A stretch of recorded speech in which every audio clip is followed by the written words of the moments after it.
গোপালগঞ্জের মোকশেদপুর উপজেলার ছোট বনগ্রাম গ্রামে অবস্থিত মহারাজপুর জমিদার বাড়ি। ফার্স্ট কমেন্টে লোকেশন দেওয়া আছে। চলুন প্রথমে এর ইতিহাস সম্পর্কে জেনে নেওয়া যাক। গোপালগঞ্জের সব থেকে বড় জমিদার বাড়ি এই মহারাজপুর জমিদার বাড়ি। এই জমিদার বাড়ির জমিদার ছিলেন জমিদার রজতদৌল ভৌমিক। তিনি ছিলেন ইতিহাসের শৌখিন জমিদারদের ভেতর অন্যতম।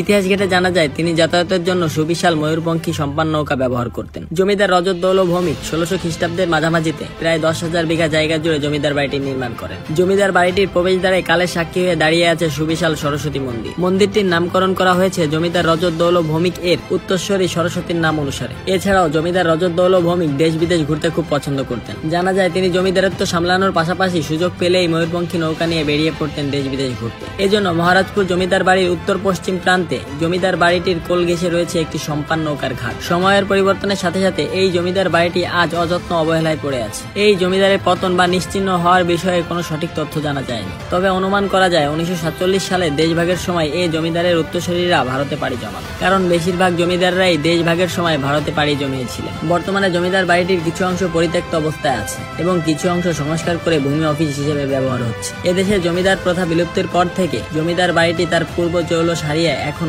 জনজীর্ণ পুরানো জমিদার বাড়ির স্মৃতি বহন করছে। এখানে প্রতিদিন দেশের বিভিন্ন অঞ্চল থেকে ভ্রমণ পিপাসু পর্যটক তাদের চিত্র বিনোদন উৎস হিসেবে বাড়িটির দর্শন করে। ফার্স্ট কমেন্টে লোকেশন দেওয়া আছে, চাইলে আপনারাও ঘুরে দেখে